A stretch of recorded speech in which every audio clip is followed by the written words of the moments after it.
नमस्कार. आयकॉन महाराष्ट्रामध्ये आपले स्वागत आहे. गोलटगाव गटातील गण व गाडे जळगाव गणातून महाविकास आघाडीचे तीनही उमेदवार निवडून येतील असा विश्वास जिल्हा परिषद उपाध्यक्ष सुरेंद्रदादा साळुंके यांनी व्यक्त केला.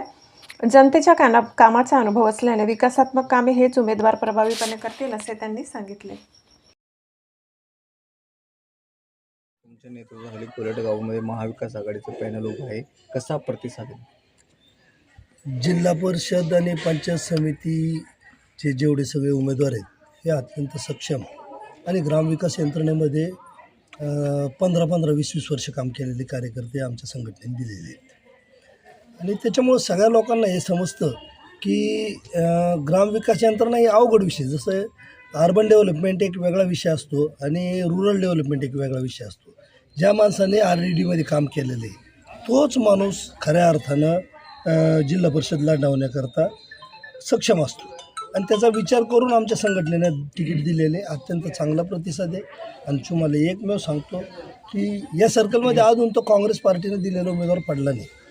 त्यावेळेस जरी अशोकरावला तिकीट दिलं असेल तर अत्यंत सक्षम कार्यकर्ता आहे, 4 लोकांचं कामं करणारा कार्यकर्ता आहे. म्हणून आम्ही सगळ्यांनी मोठं मन करून अशोकरावला मशाल या निशाणीवर आम्ही संधी दिली. वहिनी अत्यंत चांगलं काम करता आणि अशोकचा स्वभाव इतका चांगला आहे की तो आजपर्यंत उभाटाचं काम करत असताना आम्हाला सगळ्याला सोडून त्यांनी कामच केलेलं नाही. त्यामुळे रिफ्ट्स बिलकुल नाही आणि 101% निवडून येणार याची मला गॅरंटी आहे. काय समस्या नागरिकांच्या? सध्या लोक लाडकी बहीण योजना म्हणतात, मग दुसरं PM किसानचं काय नेमकी आहे काय? तुम्हाला मी खरं सांगू का, आता मी एक सोशल कार्यकर्ता आहे, संघटनेचा जरी कार्यकर्ता असलो, काय हो लाडकी बहीण? तुम्हाला माहिती आहे का, अशा वर्गाला पैसे वाटणं, ज्या वर्गाने विचार न करता मतदान करणं, ही प्रवृत्ती त्या लाडक्या बहिणीतून आहे. अहो, जी साखर 30 रुपये होती ती 50 रुपये झाली, जो पेट्रोल 60 रुपये होतं ते 100 रुपये झालं. जी गाडी आम्हाला 40,000ला भेटायची साहेब, ती गाडी या लोकांनी 1.5 लाख रुपयाला केली. अहो, खताच्यात गोण्याचा तुम्ही विचार करा. खोटं नाही सांगेन, युरिया किती दिवसापासून या भागात नाही. लोक 700-700 रुपयाला युरियाची गोणी आणताय आणि गव्हाला त्याला युरिया टाकताय. वाईट स्थिती आहे. तर एक विचार करणं गरजेचं आहे की ह्या हातानं द्यायचं आणि द्यायचं कोणत्या वर्गाला? माणसाला नाही वाटायचं, अशा वर्गाला द्यायचं की ज्या वर्गाला हे दाखवायचं की मी तुझी काहीतरी सहानुभूती ठेवतो आणि तुम्हाला मतदान कर. 50% लेडीज आहे, बिचारे भूल थापे देतात आणि मतदान करते. यावेळेस आम्ही छोटं इलेक्शन आहे, आम्ही समजून सांगण्याकरता सक्षम राहू, त्यांना समजून सांगू की या भानगडीत पडू नका.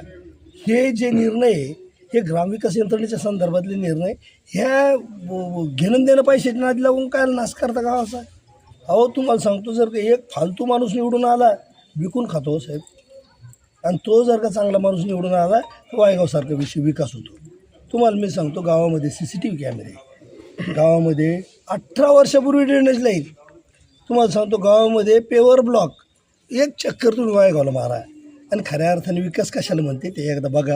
छोट्या छोट्या गोष्टीत मरमर करून पैसे आणायचे आणि लोकांची सुविधा पूर्ण करायची, अशा प्रकारची प्रवृत्ती जर का आमच्या उमेदवाराची असेल तर 100% सर्कल त्याच्या पाठीमागं उभं राहिल्याशिवाय राहणार नाही. तुम्हाला सांगतो, जो एज्युकेटेड माणूस या क्षेत्रामध्ये काम करतो, अहो, अशी गत होती गोलटगावला, जर का एखादी बाई बाळातील व्हायची असली तो रस्ता इतका विचित्र होता की ती बाई जर का घाटीपर्यंत न्यायची म्हणलं ना तर गाडीत बाळात पण व्हायचं. आम्ही झालो जिल्हा परिषद मेंबर म्हणून आम्ही PSC आणू शकलो, सब सेंटर्स आणू शकलो. आज अशी स्थिती आहे की कोणी जर का बिमार पडलं तर फुकटमध्ये त्याचा इलाज होतो. ग्रामविकास यंत्रणेमध्ये खूप ताकद आहे, चांगला कार्यकर्ता चांगलं काम करू शकतो. त्याच्यामुळं तुमच्या माध्यमातून मी सांगेल की हे जे आघाडीचे उमेदवार दिलेले सध्या काय आहे, ती पेटी मॅनेज करा, कुठाने करा, त्या सगळ्यांना मी विनंती करतो की बाबा विकास यंत्रणेमध्ये हातभार लावा, चुकीच्या गोष्टी करू नका. दम आहे सरळ सरळ इलेक्शन लढायचं. आम्ही जर का निवडून आलो तर 101% निवडून येऊ. तुम्हाला सांगतो, दोन्ही उमेदवार जर का पाहिले ना आमच्या विरोधातले, एक साधा विषय, एकाला तुम्ही बिलकुल नाव नाही ठेवणार, तो बिचारा हॉटेल व्यावसायिक आहे, आयुष्यभर हॉटेलचा व्यवसाय केला. तुम्हाला सांगतो, मानावं लागेल त्या घराला, त्यांनी काय केलं, हॉटेल सोडून कधीच पुढे गेलं नाही.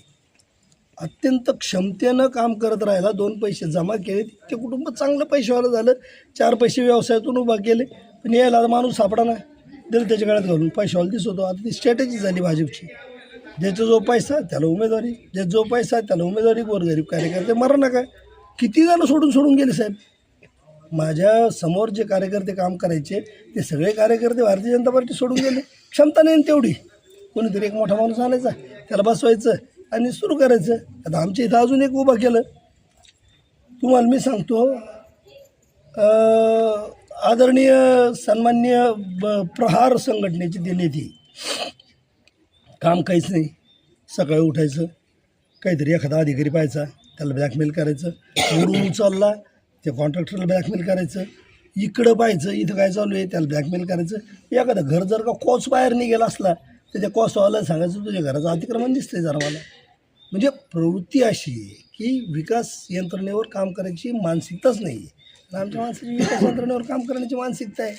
तुम्हाला सांगतो, कुठलीही गोष्ट जर का घ्यायची ठरली तर 1 रुपया अशोकरावने कधी खाल्लेला नाही, कोणाकडून पैसे मागितले नाही, तुझं हे करतो ते करतो ते करतो म्हणून. आणि सामान्य घरातला बरं आहे. तुम्ही पाहते त्याची बायको 10 वर्ष सरपंच राहिले, वहिनी सरपंच राहिलेले आहे, अशोकराव 10 वर्ष गावाने स्वीकारलं, यावेळेस सर्कल बी स्वीकारेल अशी मला 100% खात्री आहे. काय विजन असेल तुमचं इथं? तुम्हाला सांगतो, वॉटर सर्क्युलेशन हा पहिला विषय असेल. आमच्या भागामध्ये ड्रॉन एरिया म्हणजे तुम्हाला सांगतो पाणी नसलेला एरिया मोठ्या प्रमाणात आहे.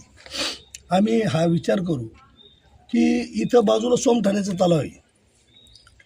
काही गावं अशी आहेत की उन्हाळ्यामध्ये रात्रंदिवस टँकर चालते. मी अशोकरावला माझ्या वतीनं विनंती करेन आणि संघटनेला विनंती करेन की सोमठाण्याच्या तळ्यात कायम पाणी असतं. तिथून पिण्याच्या पाण्याची योजना त्यांनी त्यांच्या गावाकरता केलेलं आहे, वायगावकरता. पण तसंच शेकटा वायगावकरता केलं, तशीच योजना गोलडगाव, कारोळ, दरकवाडी या सगळ्या गावांकरता करावी अशी माझी त्यांना मागणी राहील. आणि दुसरी गोष्ट म्हणजे गंमत अशी आहे की माझी पहिल्यापासून मागणी राहिलेली आहे. आमच्याकडे ज्यावेळेस पाऊस पडत नाही त्यावेळेस प्रचंड मोठा दुष्काळ तयार होतो आणि जायकवाडीचं बॅकवॉटर हे आमच्याकडे येऊ शकतं. याच्याकरता जर का प्रयत्न करता आले तर हा भाग कायम सुफलाम होईल. म्हणजे सरळ्या क्रॉस करून जायकवाडीचं पाणी जर का आम्ही आणू शकलो बॅकवॉटर, तर मोठ्या प्रमाणात विकास या भागाचा होईल. त्याच्याकरता इच्छाशक्ती, त्याच्याकरता मोठ्या प्रमाणात राजकीय शक्ती हे सगळं लागेल आणि ते उभारण्याचा आम्ही इथून पुढच्या काळामध्ये 100% प्रयत्न करू. काय आव्हान करसाल नागरिकांना? सरसकट मतदान करा, काही हायगे करू नका. विकासाच्या दृष्टिकोनातून मतदान करणं गरजेचं आहे. भंगार लोकांच्या वाटी नका जाऊ, त्याचा विचार नका करू. ते लोक आज पुढे येते आणि 1000 2,000 रुपये देते आणि उद्या रामराम बी करणार नाही.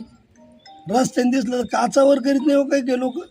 तुम्हाला सांगतो, ते असं इकडं जर माणूस दिसला तर इकडं बाद आहे आणि ते पुढं चालतं. आमचा प्रत्येक कार्यकर्ता हा माणसाकरता मरमर करणार आहे. त्या कार्यकर्त्याला तुम्ही पक्की संधी द्या, एवढं आव्हान सगळ्या लोकांना करतो.